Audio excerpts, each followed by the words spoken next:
नमस्कार दोस्तों, स्वागत है आपका द ग्राउंड रिपोर्ट में। मैं हूं समीर आत्मज मिश्र। आरएसएस यानी राष्ट्रीय स्वयं सेवक संघ को बने 100 साल हो चुके हैं। इन 100 वर्षों में देश ने कई दौर देखे। आजादी, संविधान, कांग्रेस का लंबा शासन, आपातकाल, राम मंदिर आंदोलन, बीजेपी का उभार और फिर पिछले करीब 12 साल से केंद्र की सत्ता में भारतीय जनता पार्टी। आरएसएस और बीजेपी का रिश्ता किसी से छिपा नहीं है। बीजेपी को राजनीतिक सत्ता मिली और आरएसएस को देश की राजनीति और समाज में अपने विचारों को आगे बढ़ाने का सबसे बड़ा मौका। लेकिन आज जब आरएसएस अपने 100 साल पूरे कर चुका है, एक दिलचस्प सवाल पूछा जा सकता है। क्या आरएसएस अपने उस वैचारिक प्रोजेक्ट में कामयाब हुआ जिसके लिए वो इतने लंबे समय से काम कर रहा है? क्या भारत की राजनीति, समाज और राष्ट्रीय पहचान को वो उस दिशा में ले जा पाया जिसकी कल्पना संघ परिवार करता रहा है? या फिर सत्ता में बड़ी सफलता के बावजूद वैचारिक स्वीकार्यता अभी भी उससे दूर है? आज इसी सवाल को समझने की कोशिश करेंगे।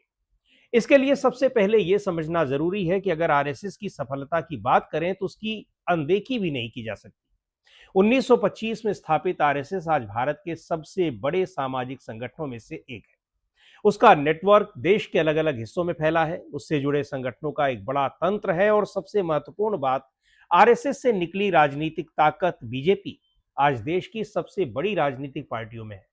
2014 में नरेंद्र मोदी के नेतृत्व में बीजेपी को पूर्ण बहुमत मिला, 2019 में फिर बहुमत मिला और 2024 में भी बीजेपी सबसे बड़ी पार्टी बनी, भले ही वो अपने दम पर बहुमत से पीछे रह गई। यानी राजनीतिक सत्ता के स्तर पर आरएसएस बीजेपी की सफलता पर सवाल उठाना आसान नहीं है। लेकिन यहीं से असली सवाल शुरू होता है, क्योंकि आरएसएस का प्रोजेक्ट सिर्फ चुनाव जीतना तो था नहीं। आरएसएस की विचारधारा का लक्ष्य भारतीय समाज और राष्ट्र को लेकर एक अलग वैचारिक दृष्टि पेश करना रहा है। हिंदू राष्ट्र की अवधारणा इसी वैचारिक परियोजना का महत्वपूर्ण हिस्सा है। लेकिन किसी विचार की असली सफलता सिर्फ इस बात से तय नहीं होती कि उसके समर्थक सत्ता में कितने साल रहे, बल्कि इस बात से तय होती है कि समाज उस विचार को कितनी व्यापक वैधता देता है। और यहीं पर तस्वीर थोड़ी अलग हो जाती है। आज भी भारत का संवैधानिक ढांचा स्वतंत्रता, समानता, बंधुत्व और न्याय के मूल्यों पर आधारित है। और भारतीय राष्ट्र की अंतर्राष्ट्रीय पहचान की बात करें तो दुनिया के सामने भारत की पहचान आज भी बड़े पैमाने पर गांधी, नेहरू, टैगोर और सुभाष चंद्र बोस जैसे नामों से जुड़ती है। आज यही एक महत्वपूर्ण सवाल उठता है, अगर 100 साल से आरएसएस अपने विचारों को समाज में स्थापित करने की कोशिश कर रहा है और पिछले 12 साल से केंद्र में बीजेपी की सरकार है, तो क्या दुनिया को यह बताने की जरूरत महसूस होती है कि भारत की पहचान अब बदल चुकी है?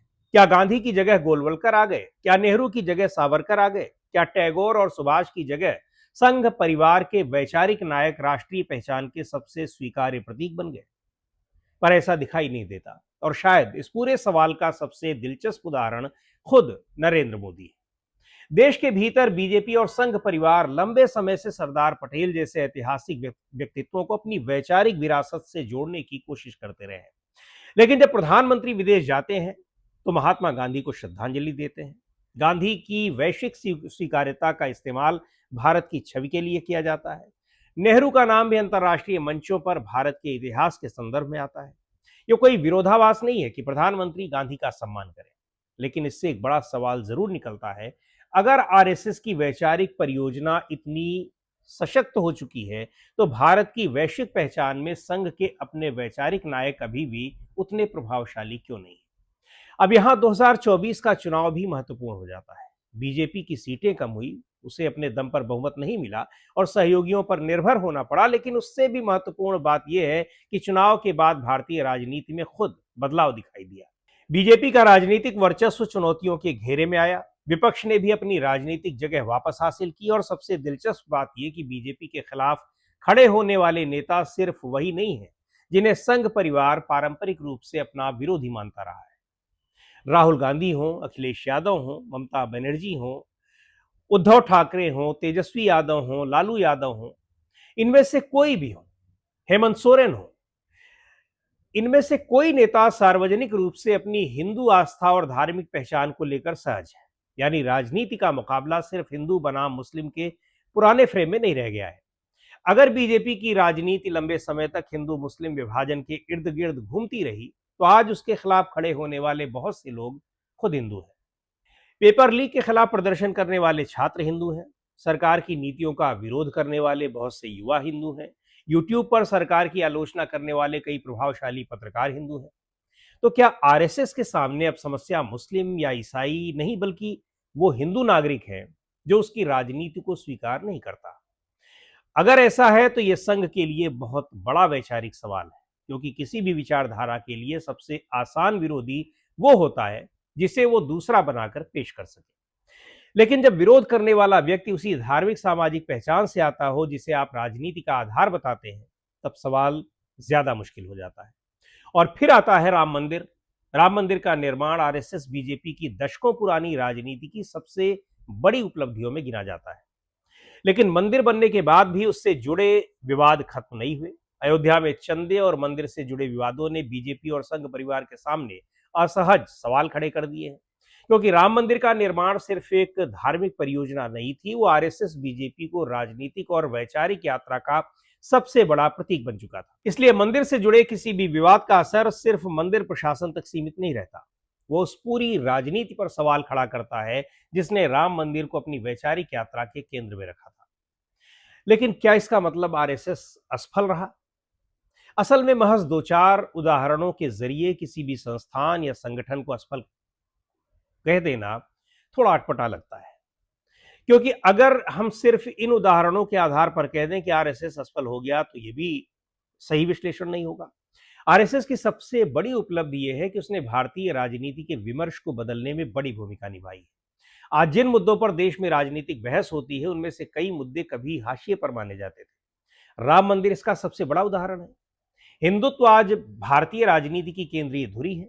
बीजेपी का विस्तार हुआ है, आरएसएस का संगठनात्मक नेटवर्क मजबूत हुआ है, तो ये कहना कि आरएसएस का कोई प्रभाव नहीं पड़ा बिल्कुल गलत होगा। तो यदि आरएसएस की सफलता को सिर्फ चुनावी सीटों से मापेंगे तो शायद जवाब साफ है, आरएसएस बीजेपी बेहद सफल रहे हैं। लेकिन अगर सवाल यह है कि क्या आरएसएस ने भारत की राष्ट्रीय पहचान को पूरी तरह अपने वैचारिक ढांचे में बदल दिया है? क्या सावरकर, गोलवलकर और हेडगेवार गांधी, नेहरू, टैगोर और सुभाष जैसे सर्वमान्य राष्ट्रीय प्रतीकों की जगह ले चुके हैं? क्या हिंदू राष्ट्र की अवधारणा को व्यापक संवैधानिक वैधता मिल चुकी है? तो इसका जवाब इतना आसान नहीं है, या यूं कहें कि बहुत कठिन है। और शायद यही इस समय आरएसएस के सामने सबसे बड़ा सवाल है। आरएसएस 100 साल का हो रहा है, बीजेपी केंद्र की सत्ता में करीब 12 साल से है। राजनीतिक ताकत आरएसएस बीजेपी के पास पहले से कहीं ज्यादा है, लेकिन विचारधारा की सफलता का पैमाना सिर्फ सत्ता नहीं होती। सत्ता चुनाव जीत सकती है, लेकिन किसी विचार को समाज की व्यापक स्वीकृति हासिल करने में उससे कहीं ज्यादा समय लगता है। इसलिए असली सवाल शायद ये नहीं कि आरएसएस ने भारत को कितना बदल दिया, बल्कि यह है कि 100 साल बाद भी भारत को अपनी पहचान समझाने के लिए गांधी, नेहरू, टैगोर और सुभाष जैसे प्रतीकों की जरूरत पड़ रही है। और अगर आरएसएस अपने वैचारिक लक्ष्य को हासिल करने की दिशा में आगे बढ़ रहा है, तो उसकी मंजिल आखिर है क्या, और वो मंजिल कितनी दूर है? यही सवाल आरएसएस के अगले 100 साल की कहानी तय कर सकता है। आज की वीडियो में इतना ही। अगले वीडियो में फिर मिलेंगे एक नए विषय के साथ, एक नए मुद्दे के साथ। द ग्राउंड रिपोर्ट के यूट्यूब चैनल को आपने अब तक सब्सक्राइब न किया हो तो जरूर कर लें। हमारे वीडियोस को लाइक करें, शेयर करें और अपने सुझाव भी हमें जरूर भेजें।